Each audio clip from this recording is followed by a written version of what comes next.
아마 여러분들 이제 살아가시다 보면 예수 믿는 사람들하고만 같이 어울려 사는 것이 아니기 때문에 아마 사회생활 하다 보면 자연스러운 대화 가운데 종교 얘기가 나올지도 모릅니다.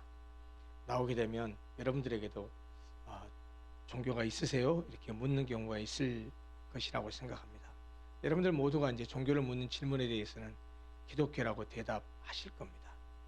근데 만약에 누군가가 이어서 이런 질문을 했다고 가정합시다. 그러면 당신이 믿는 종교라고 하는 그 기독교라는 말이 무슨 뜻입니까? 그리고 기독교는 도대체 무엇을 믿습니까? 라고 물으면 명쾌하게 그것을 요약해서 대답하는 기독교인은 많지 않으리라고 생각합니다. 특별히 기독교의 말뜻을 물었을 때 참 얼버무리기가 일쑤입니다. 물론 기독교를 믿으면서도 기독교라는 말의 뜻을 모를 수 있습니다. 모른다고 해서 큰일 나는 것도 아니고요. 또 기독교의 말뜻을 모른다고 해서 신앙이 없다고 말할 수도 없습니다. 그러나 내가 기독교를 믿는다고 했을 때 기독교가 정확히 무엇을 믿는 것인지 기독교의 말뜻을 통해서 정확하게 알 필요는 있다고 생각합니다. 기독교라는 말 우리가 흔히 많이 이렇게 사용하고 우리가 다 그리 고백하죠. 우리의 종교는 기독교 이렇게 말하는데 아시다시피 기독교는 순 우리말이 아닌 한자 말입니다. 한자는 뜻글자죠. 표의 문자라고 합니다. 기독교라는 뜻을 알려면 이것이 표의 문자 뜻글자이기 때문에 각 글자의 뜻, 기독교 할 때 기, 기독교의 독, 기독교의 교가 각각 무슨 뜻인지를 알아야 합니다. 그런데 기독교라고 말했을 때 세 번째 글자인 교는 종교를 의미하는 뜻으로 사용됐습니다. 이슬람교, 불교, 마호멧교, 유교 할 때 그 종교를 말할 때 교를 썼기 때문에 기독교라고 말했을 때는 기독의 종교다 이렇게 말할 수 있을 겁니다. 문제는 기독교의 말뜻은 기독교의 교자 빼고 앞에 기독이라는 말에 담겨 있다고 말할 수 있습니다. 그러면 과연 기독은 무슨 뜻일까요? 말씀드렸다시피 한자는 뜻글자이기 때문에 어떤 한자든 그 뜻글자의 한 글자의 뜻의 의미가 무엇인지 알고 그것을 조합하면 그러면 이제 그 말의 의미가 드러나죠. 기독의 의미를 알기 위해서도 마찬가지예요. 뜻글자이기 때문에 기자와 독자의 뜻을 알아야 됩니다. 기는 기독에 있을 때 기는 터, 기초, 토대, 근본 이런 뜻입니다. 터 기자죠. 독자는 감독할 독자입니다. 감독하다 또는 살필 독자, 살피다 혹은 거느리다 라는 다양한 뜻을 가지고 있습니다. 방금 말씀드렸다시피 한자는 이 각 글자의 뜻을 조합했을 때 그 의미가 되는데 기독교라고 얘기했을 때 기독은 그런 뜻을 가지고 있지 않습니다. 방금 말씀드렸다시피 기는 터를 의미하고 기초를 의미하고 독은 감독하다, 살피다 그런 의미를 가지고 있으니까 두 글자를 합치면 감독하는 기초, 살피는 토대, 거느리는 근본 아무리 조합을 해도 적절한 뜻이 떠오르지 않습니다. 왜냐하면 실제로 기독교라고 말했을 때 기독은 그런 각자의 뜻을 포함한 표의 문자의 의미라기보다는 한자의 독특한 표현 방법인 음차이기 때문입니다. 음차라고 하는 것은 다른 나라의 언어를 한자음을 빌려서 표기하는 것을 말합니다. 주로 고유명사를 표기할 때 사용하죠. 우리나라에는 국가 이름에 많이 음차가 표기되어 있습니다. 우리가 아주 익숙한 아세아라는 말 저렇게 씁니다. 한자로. 동아일보 할 때 아자에 세자가 가늘 세자죠. 아세아인데 저 말은 영어로 아시아를 한자로 음차시킨 것이고요.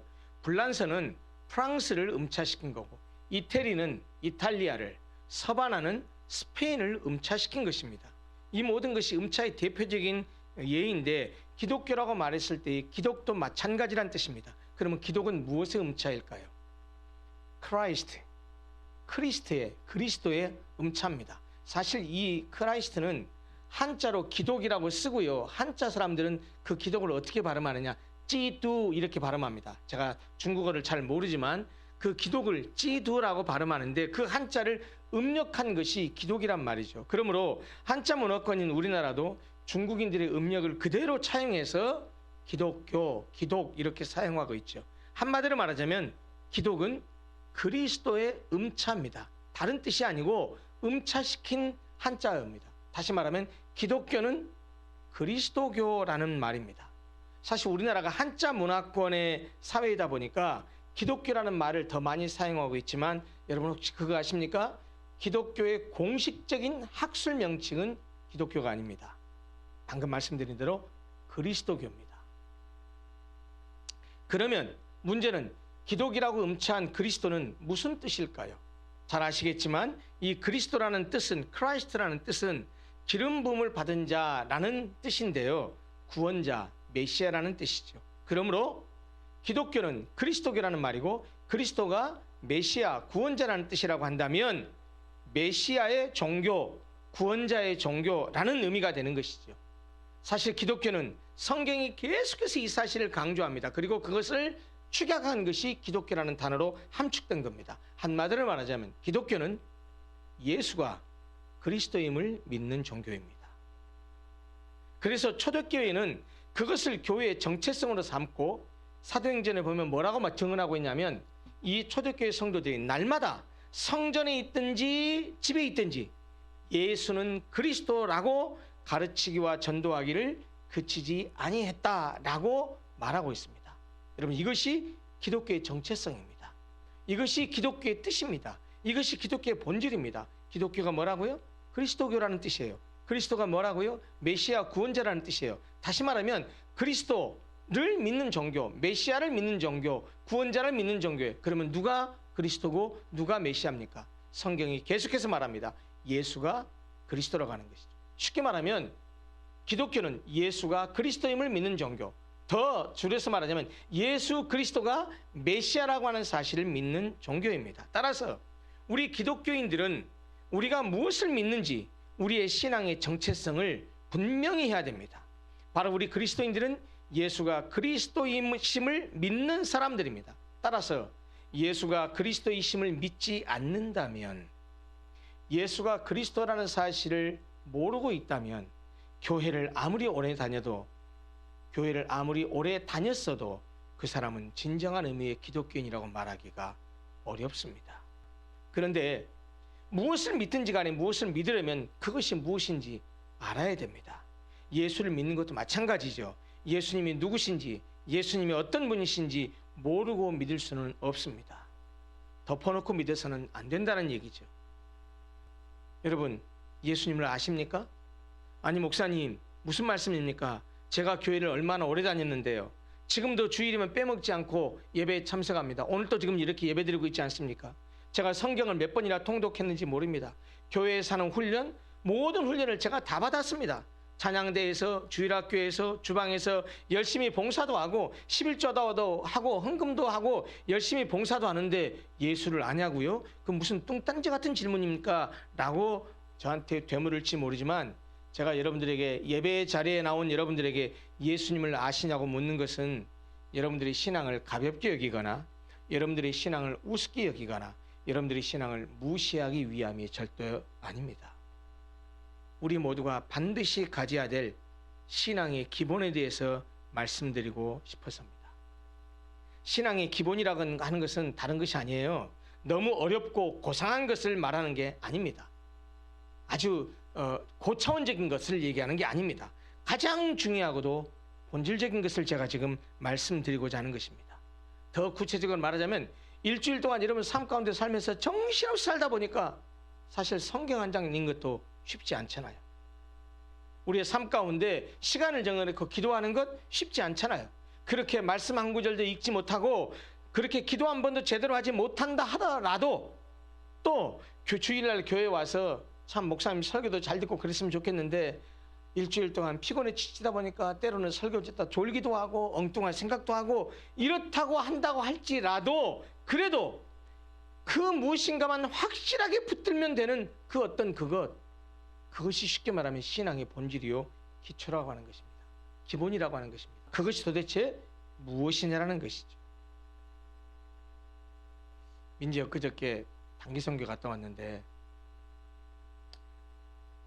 그 단기 선교하고 끝나고 한국 돌아왔을 때 혹시 제일 먹고 싶은 음식이 땡기는 것이 혹시 있었어? 뭐 있었어? 김치지. 그 참 이상하단 말이에요. 여러분 해외여행 가거나 어디 멀리 가면 뭐 스테이크도 먹고 뭐 많은 그 나라 음식을 먹잖아요. 그게 하루 이틀 먹는 건 괜찮은데 3일, 4일, 5일, 일주일, 열흘 가면 이상하게 한국 사람들한테는 땡기는 게 있어요. 찝찝한 고추장, 그리고 찝찝한 라면, 그리고 이 김치, 된장국, 이게 자꾸 떠오르죠. 왜 그럴까요? 이게 한국 사람들한테는 기본식이에요. 김치 안 먹으면 안 돼요. 이게 기본이에요. 다른 아무 것을 별식을 먹더라도 이 기본이 항상 우리에게 떠오르고 자꾸 이렇게 먹고 싶어하는 이유가 뭐냐면 그것이 한국 사람들이 안 먹으면 안 되는 것이기 때문이에요. 제가 지금 무슨 말씀을 드리려고 하는 것이죠? 신앙도 마찬가지. 예를 들어서 신앙을 보면 어떤 사람은 신앙이 이렇게 성숙한 사람도 있고 어떤 사람은 아직도 미진한 사람도 있어요. 신앙의 경륜이나 또 영적인 체험이나 다 사람이 달라요. 그런데 어떤 사람은 이렇게 아무리 신앙이 높은 경지에 있다 할지라도 뭐 방언을 하고 통변을 하고 기가 막힌 은사를 받아서 교회에서 많은 일을 한다 할지라도 그래도 그것보다 더 중요하고 가장 소중한 것이 무엇이냐면 기본이란 말이에요. 신앙에서도 기본이 있다는 거예요. 다른 것 아무리 잘해도 반드시 알고 반드시 따라야 될 신앙의 기본이 있다는 겁니다. 한국인의 기본식이 밥과 김치인 것처럼 기독교 신앙에도 기본이 있습니다. 그게 뭡니까? 한마디로 말하면 그게 예수 그리스도입니다. 예수 그리스도가 우리의 신앙의 기본이요, 예수 그리스도가 신앙의 처음이자 신앙의 끝입니다. 자, 오늘 우리는 베드로전서 1장 8절 9절 두 절의 짧은 말씀을 함께 읽었습니다. 이 베드로전서는 어떤 성경이냐면요, 초대교회 당시에 아시겠지만 그 로마 황제들이 기독교인들을 많이 핍박했잖아요. 역사를 보면 로마 황제 10명이 조직적으로 핍박을 했는데 특별히 네로, 도미티아누스, 트라이아누스 이 황제들이 기독교를 아주 대표적으로 엄청나게 핍박했던 황제들인데요. 이 네로나 도미티안이나 트라이안 황제가 막 기독교를 본격적으로 박해했을 때 소아시아에 흩어져 있던 성도들, 저게 지금 지중해 지역이고 위에가 흑해입니다. 보면 그 네모 왁구로 되어 있는 걸 보십시오. 굵게 표시되어 있는 비두니아, 본도, 갑바도기아, 갈라디아, 아시아 굵은 글자로 써 있잖아요. 요 지역에 사는 사람들, 요 네모 파란색으로 네모되어 있는 요 지역에 있는 사람들, 저기를 소아시아라고 말하거든요. 여기에 있는 기독교인들에게 사도 베드로가 보낸 편지예요. 왜 이들에게 편지를 했느냐? 방금 말씀드린 대로 이 로마 황제들이 엄청나게 박해를 하니까 이 여기에 살던 기독교인들에게 이렇게 박해를 받더라도 구원의 소망을 가지고 끝까지 믿음을 인내하고 지키라라고 격려한 편지입니다. 그 앞에 서두 부분이 오늘 본문에 있는 8절 9절이에요. 특히 본문은 사도 베드로가 무늬만 그리스도인들, 다시 말하면 짝퉁 그리스도인이 아닌 참된 그리스도인들의 믿음을 칭찬하면서 하신 말씀입니다. 그런 점에서 본문 말씀은 기독교 신앙의 기본인 예수 그리스도를 믿는 사람이 어떤 사람인지를 잘 보여줍니다. 제가 다시 본문 읽어볼까요? 이렇게 말하고 있습니다. 예수를 너희가 보지 못하였으나 사랑하는도다. 이제도 보지 못하나 믿고 말할 수 없는 영광스러운 즐거움으로 기뻐하니 믿음의 결국 곧 영혼의 구원을 받음이라.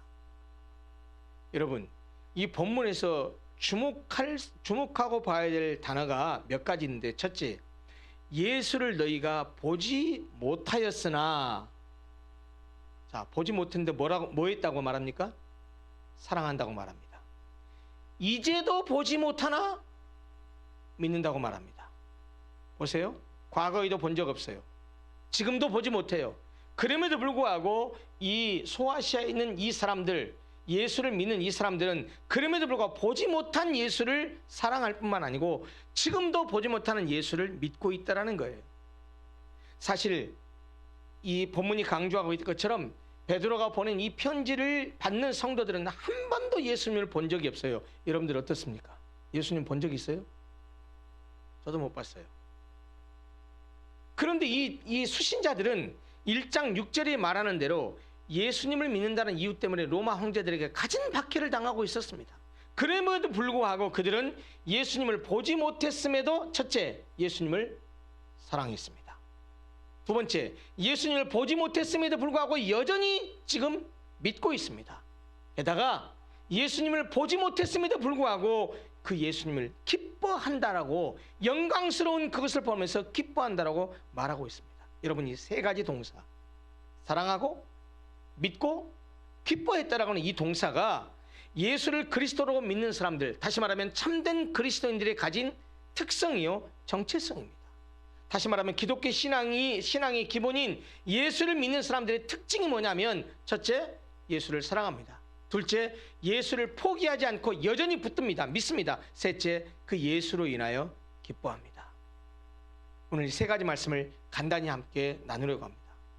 예수를 그리스도로 믿는 사람들, 첫 번째로 그들은 예수님을 본 적이 없음에도 불구하고 예수를 사랑합니다. 본문은 이렇게 말하죠. 예수를 너희가 보지 못하였으나 사랑하는도다. 여러분, 아까도 말씀드렸지만 저뿐만 아니고 여러분들도 한 사람도 예수님을 직접 본 사람이 없습니다. 그런데 우리 참 희한하지 않아요? 우리는 그 예수님을 무척이나 잘 아는 것처럼 이야기하고, 저도 지금 예수님에 대해서 설교하고 있잖아요.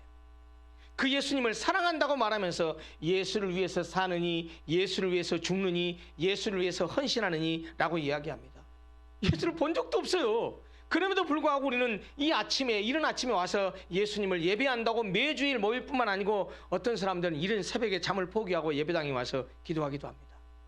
그런데 여러분, 본 적도 없고 볼 수도 없는 예수님을 사랑한다고 고백하면서 이렇게 모여서 예배하는 것이 어떻게 가능합니까? 본 적도 없는데. 우리가 좀 이상한 사람들 아니냐는 거예요.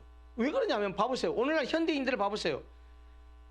보고도 믿지 못하고 눈 뜨고 고백하는 세상입니다. 그럼에도 불구하고 본 적도 없고 볼 수도 없는 예수님을 사랑한다고 고백하고 이렇게 모여서 예배하는 것, 이거요, 어처구니 없고 말도 안 되고 정말 웃기는 이야기가 아닐 수 없습니다. 근데 이것이 어떻게 가능하죠? 우리 미친놈들 아닙니까? 이런 일이 어떻게 가능하죠?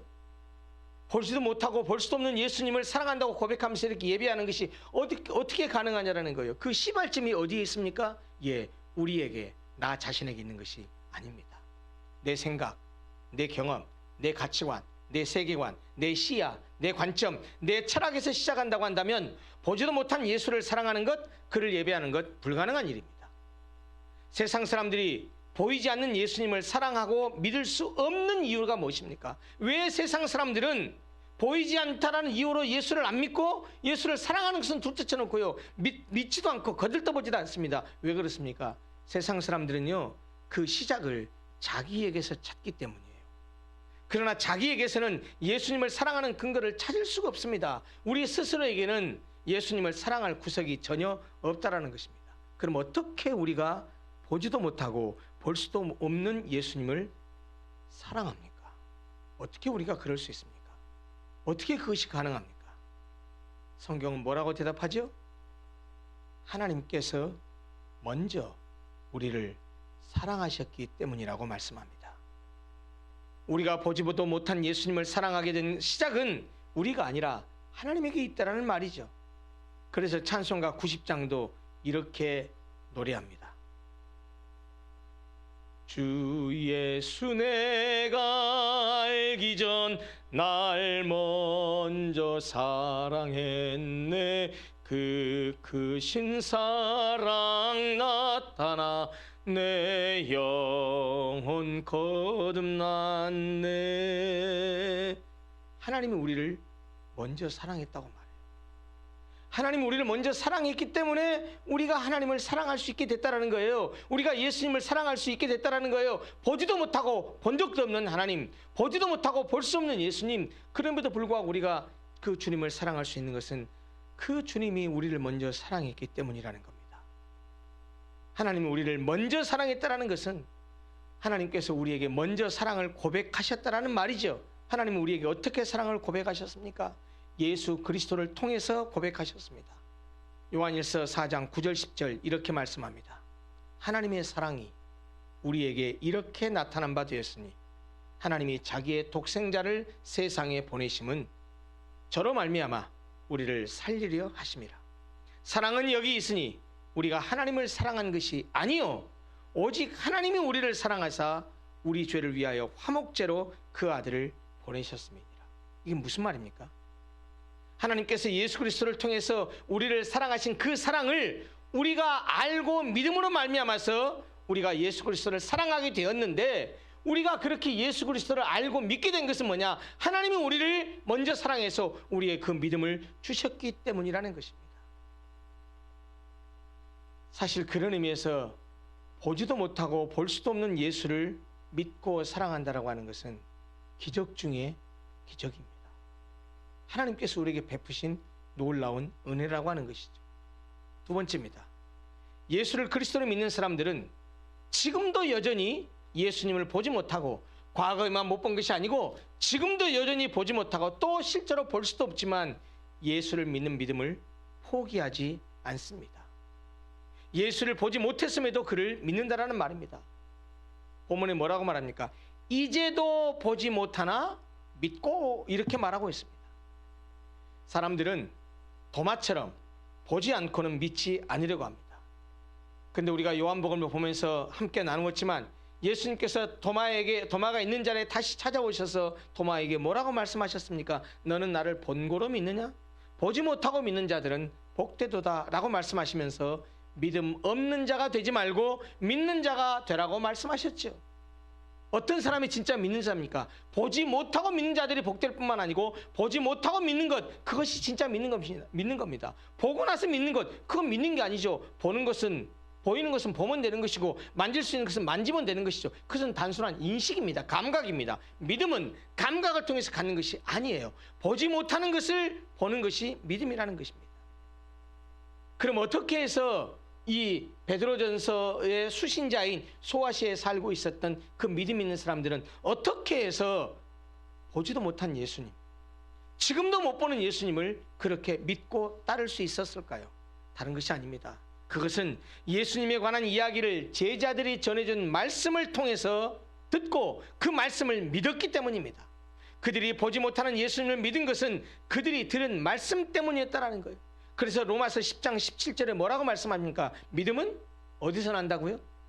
들음에서 나며, 들음은 그리스도의 말씀으로 말미암았느니라 라고 말하죠. 무슨 말이죠?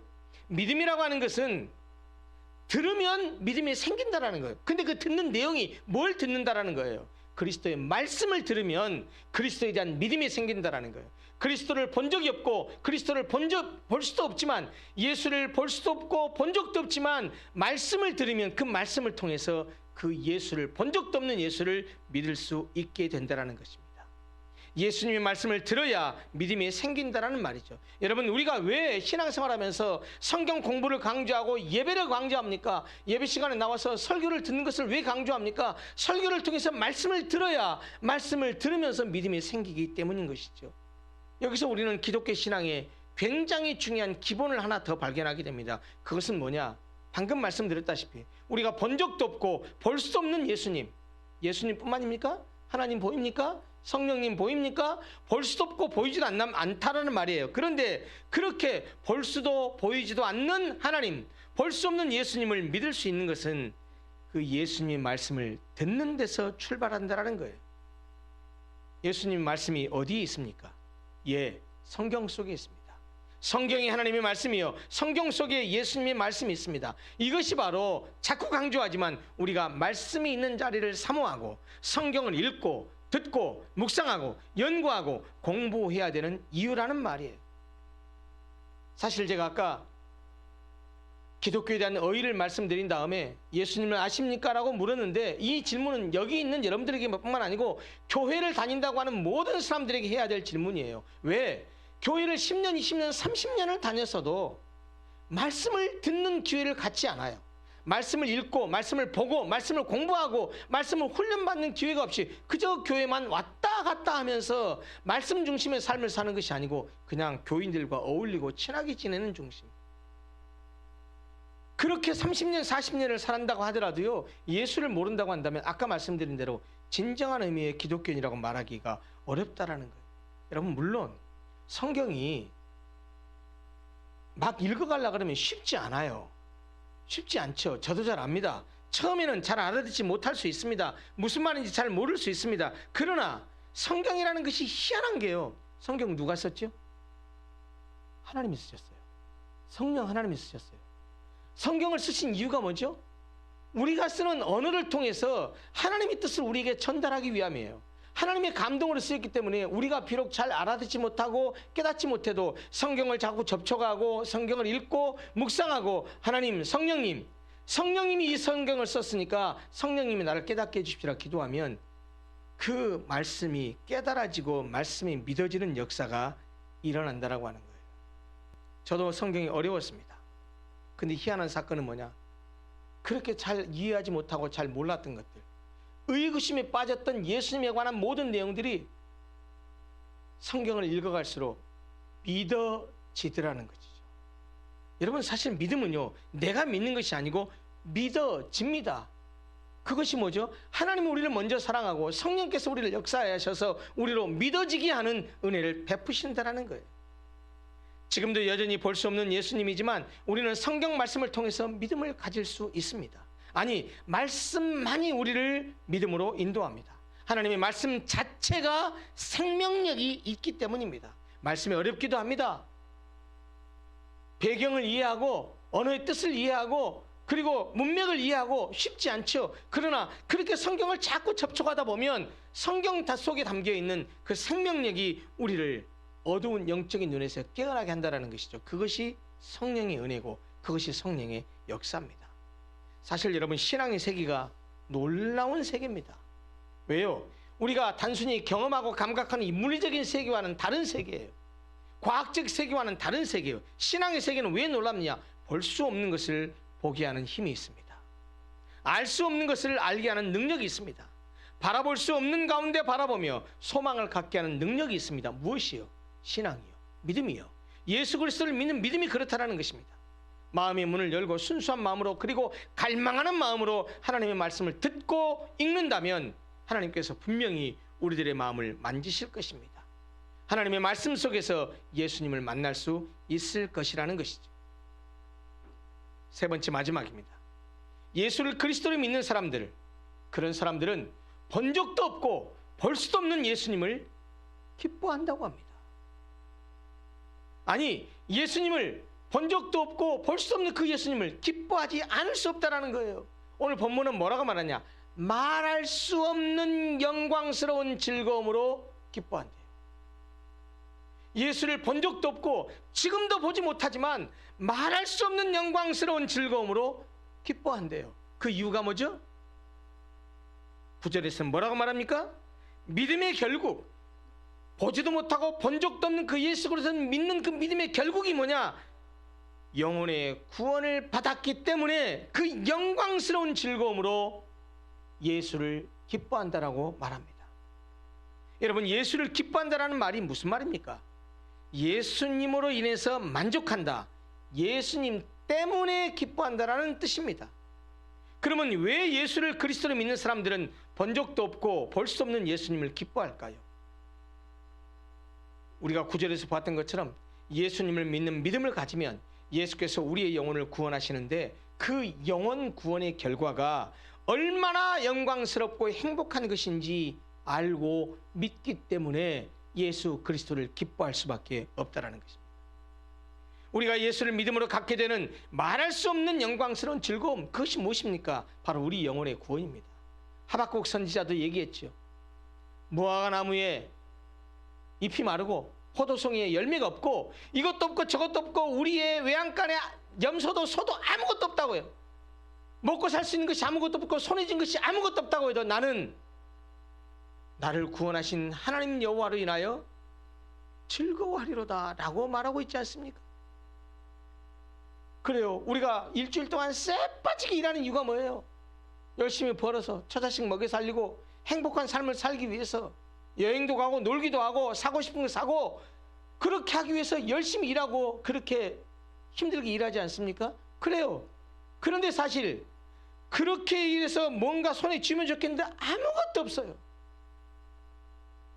무화과 나무에 나무 잎이 마르고 포도에 열매가 없고 뭐가 없고 오늘날로 말하면 이 20세기 21세기 용어로 컨버팅하면 어떻게 됩니까?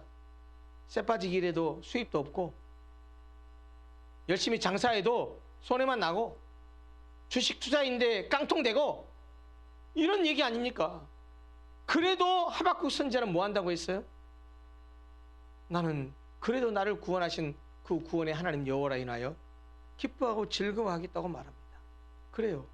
왜 이 베드로전서의 수신자인 소아시에 살던 그렇게 로마 황제의 핍박을 받고 살았던 그들이 여전히 보지도 못하고 지금도 못 보는 예수 그리스도에 대하여 그렇게 기뻐하고 즐거워했을까요? 그들이 받은 영혼의 구원이 얼마나 영광스럽고 얼마나 놀라운 것인가를 알고 깨달았기 때문입니다. 여러분, 한번 과거를 떠올려 보세요. 지금의 아내, 지금의 남편과 연애하던 시절을 한번 떠올려 보십시오. 혹시 남자친구, 여자친구가 있습니까? 사랑하는 사람이 있습니까? 떠올려 보십시오. 생각만 해도 기쁘고 행복하지 않아요? 연애하던 시절 보세요. 한참 만나서 데이트하고 재밌게 놀고 그러다 헤어지면 오늘 제대로 놀았다. 오늘 참 사랑만큼 했다. 라고 만족합니까? 그 만났다가 헤어지려고 그러면 아쉽습니까? 아쉽지요. 헤어지고 나면 또 보고 싶지요. 그렇게 방금까지 데이트하고 집에 가서 또 전화통화를 밤 12시 넘도록 하죠. 왜 그렇죠? 사랑하기 때문에. 저는 아직 손자 손녀가 없어서 실감이 안 되지만 할머니 할아버지가 되신 분들은 손자 손녀를 생각만 해도 자다가도 웃음이 난다고 합니다. 손자 손녀가 주는 즐거움과 기쁨 때문이겠죠. 손자 손녀가 사랑스럽기 때문에 생각만 해도 웃음이 나고 기쁘고 즐거운 것 아니겠습니까? 마찬가지입니다. 예수님을 믿으면, 예수님을 사랑하면 우리에게는 이런 기쁨과 즐거움이 솟아납니다. 예수님을 생각만 해도 기쁘고 행복합니다. 본 적도 없고 볼 수도 없는 예수님이지만 그가 베푸신 사랑으로 구원받은 사실을 생각하면 절로 기쁨이 솟아납니다. 그런데 여러분, 지금 어떻습니까? 만약 이런 기쁨과 이런 즐거움이 솟아나지 않고 만약 이런 기쁨과 즐거움이 별로 없다고 한다면 그러면 지금 내 신앙에 뭔가가 좀 문제가 있는 겁니다. 뭔가 우리가 정말 진정한 그리스도인이 가져야 될 기본을 상실했기 때문인지도 모릅니다.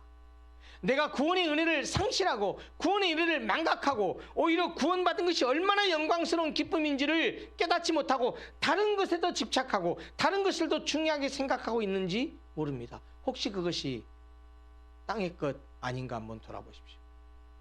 그냥 먹고 살기 위한 것, 돈 버는 것, 세상적인 명예와 지위와 권력을 얻는 것, 이것에 집착하다 보니까 내가 받은 영혼의 구원이라는 것이 얼마나 큰지를 잊어버리니까 그 영광스러운 구원의 기쁨을 상실해버린 것이죠.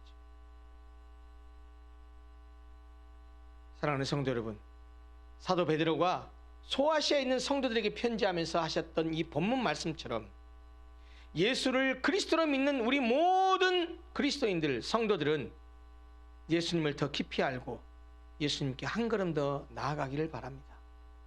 우리를 먼저 사랑하신 하나님의 사랑으로 인해서 예수를 그리스도로 믿는 믿음을 가져서 본 적이 없는 예수님, 볼 수도 없는 예수님을 사랑하는 성도들이 되었으면 좋겠습니다. 본 적이 없고 지금도 여전히 보지 못한 그 예수님에 대한 믿음을 저버리거나 포기하지 않고 여전히 지금도 그 예수님을 믿고 따르는 그런 성도들이 되었으면 좋겠습니다. 그리고 마지막으로 본 적도 없고 볼 수도 없는 예수님이 우리에게 주신 구원이라고 하는 그 말할 수 없는 영광스러운 즐거움으로 날마다 기뻐하는 성도들이 되었으면 좋겠습니다. 본 적도 없고 볼 수도 없는 예수님을 그들은 사랑했습니다. 본 적도 없고 볼 수도 없는 그 예수님을 여전히 믿고 따랐습니다. 본 적도 없고 볼 수도 없는 예수님이지만 그 예수님을 인해서 갖게 된 그 구원이라고 하는 것이 얼마나 그 영광스럽고 얼마나 큰 것인지 그것을 생각하면서 예수 그리스도를 기뻐했습니다. 사랑하는 성도 여러분, 혹시 우리가 예수 그리스도를 믿는 신앙 가운데서 예수 그리스도를 사랑하는 사랑이 문제가 있다거나 내 믿음이 왔다 갔다 한다거나 아니면 내가 삶 속에 기쁨을 상실하고 살아간다고 한다면 우리 신앙을 다시 한번 기초부터 돌아봐야 됩니다. 정말 내가 예수를 그리스도를 믿고 있는지, 정말 예수 그리스도가 나를 위해서 십자가에 못 박혀 죽어주신 그 구원의 역사가 얼마나 큰 것인가를 마음속에 되새기고 늘 감사하고 살아가는지, 이것을 다시 회복하지 아니하면 우리는 예수 그리스도를 사랑하지도, 예수 그리스도를 여전히 포기하지 않고 믿는 것도, 그리고 예수 그리스도를 기뻐하는 것도 어려워질 것입니다. 사랑하는 성도 여러분, 예수님을 사랑하는 그리스도인, 예수님을 날마다 계속적으로 믿고 의지하는 그리스도인, 그리고 예수님을 기뻐하는 그리스도인들이 되셔서 그렇게 예수님을 사랑하고 예수를 믿고 예수를 기뻐하며 살아가시는 사랑하는 모든 성도들이 되었으면 좋겠습니다. 기도하겠습니다.